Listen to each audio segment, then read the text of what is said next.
All set? Yeah, I was excited about the way that our guys came out of halftime, and I think just demonstrated a real focus on what we needed to do after a frustrating first half. I thought for the majority of the game, our guys passed the ball really, really well and shared the ball with each other. And it really doesn't matter what defense the other team is playing if we have the mentality that, Marquette scoring is all that matters. And, we're going to move the ball and attack and get to multiple actions for as long as we need to until we get a great opportunity for Marquette. Not as good tonight defensively as we'd been the last two games.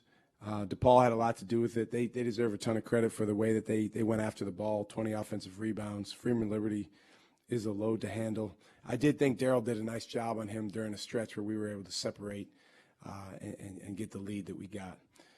So great response coming out of halftime, and just excited about our guys continuing to grow. Shaka, when you guys have a big second half, we usually ask you what was said at halftime. This time you had a camera crew in your locker room, and they caught you telling your guys to be more violent. So how were your guys able to do that in the second half? I think just being more decisive. We talk about being violent, and that's a big foundation for us on both ends of the floor. It's not to be confused with any violence off the floor. It's just aggressiveness, assertiveness, a little bit of nastiness. Basketball is a contact sport. Basketball is a sport where the more aggressive player has a huge advantage in more ways than one. And, I thought, we showed that more in the second half than we did in the first half. Again, it wasn't our best defensive game, but I thought we had some stretches where we got our hands on the basketball. That deflection that Stevie got leading to the dunk for Jay Lou was phenomenal. And those are the type of plays that are big-time momentum plays for our team. After that tough stretch in December, you guys have won 3 in a row. Just the offense seems to be clicking, and 27 assists tonight. Was that a point of emphasis, or was that just the guys figuring out how to play with each other? Well, I think, again, when the goal is for Marquette to score, I know that sounds really simple and basic, but sometimes other things can creep in there on the offensive end, and it makes you less effective. The ball doesn't move as much. Bodies don't move as well. You're a step slower. And so I just think that, coming out of the Creighton game, which was a heartbreaking loss, there was an understanding on the part of all of our players that, hey, we got to come together and find a way to score more points, and we got to come together and find a way to be 2-3 possessions better on the defensive end. And I think when you see the assist numbers that we have, there's a real unselfishness that guys are playing with. Kind of going off of that, Coach, in the past couple games, and especially the last two, you guys have been able to get those extended runs, created a little bit faster and quicker. In that first half, there was a 12-2 run. Did you feel like your offense was able to click a little bit sooner here tonight? And what's it tell about the gelling of this team going into the stretch now?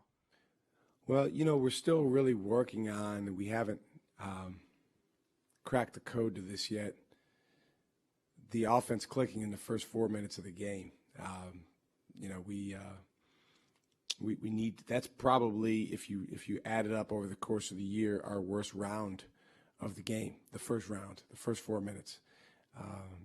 And there might be a couple of reasons for that, but we're going to continue working to get better. But definitely when we've had some runs where guys have gotten out and attacked in transition, we've gotten to some very, very early action, whether it's, a double ball screen or Tyler handling the ball up there with Oso or Kerr in an action with them. And our guys are doing a good job playing off of that, sharing the ball.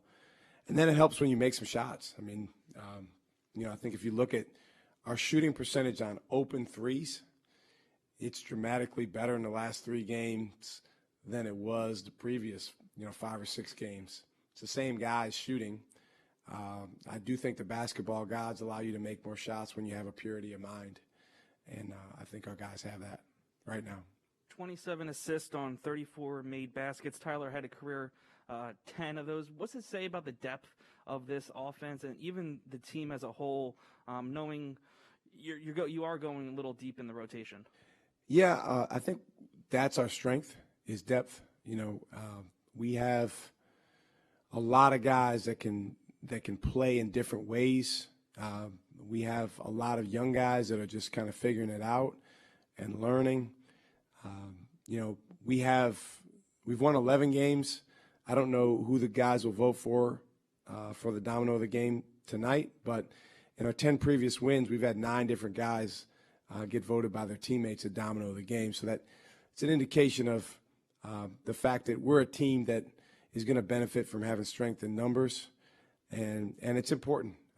As we learned when Darryl went out for the UConn game, when Cam went out for the Creighton game, this is a season where you need those numbers because you just don't know where things are going to go. You guys are top 5 in pace in the country, and we've talked a lot about Tyler's passing vision, but just how does he help with his quick decision making on especially on pick and rolls or like the pace on his passes? How much does that kickstart your offense? The funny thing is, he last year barely came off of ball screens. And Ben, the interesting thing about pace is when you lose a few games, it's amazing the opinions that get thrown at you about what you should or shouldn't do with your team. And so, I had people hitting me saying, "Hey, you guys are trying to play too fast. You guys are shooting too fast. You guys are, trying to go too fast. Your guys can't handle that."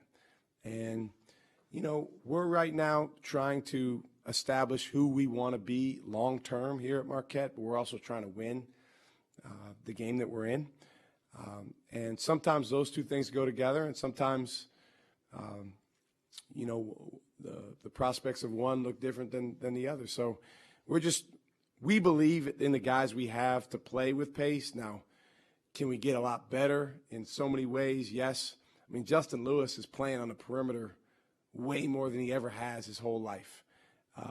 Darryl Morcell is handling the ball a lot more than he ever did at Maryland. So we got guys kind of in some different roles. Oso's playing a million times more than he played last year. But I think those guys are handling it really, really well. And to your point about Tyler, his quick decisions and ability to read the defense, it really jumpstarts our offense. Obviously, Greg led the way tonight scoring-wise. How big of a difference does it make for your team when he's playing well like he did tonight?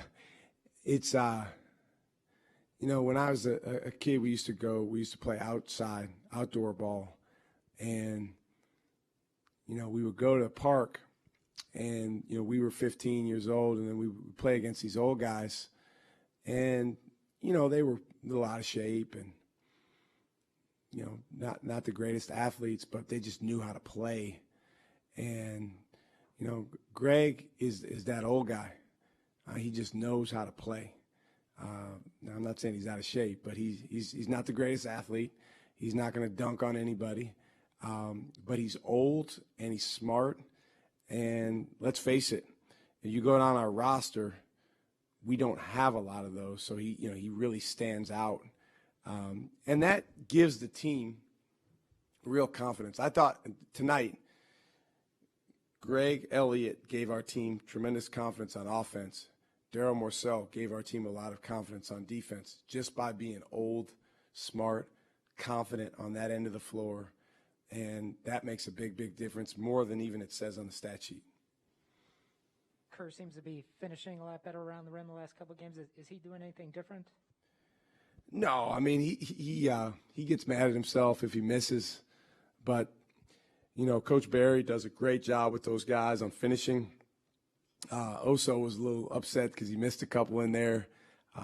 But the reality is, if you add those guys' shooting percentage together, they're at an elite level. And, I really have been pleased with the way that those guys have played as a two-headed monster for us. And we're going to really, really need them to step forward and continue to get better and better, as we get into the meat of the Big East season. Hey, I also want to mention, obviously since we just played DePaul tonight is, our women's program plays DePaul at 7 o'clock tomorrow at the Al. And, it's really, really important for our Marquette Nation to be there to support our women's team. Like a lot of teams, they've gone through a lot of twists and turns, since the holidays that are outside of their control. But they get to, go to battle with DePaul tomorrow. So I'm going to bring my daughter to the game and look forward to seeing Marquette fans.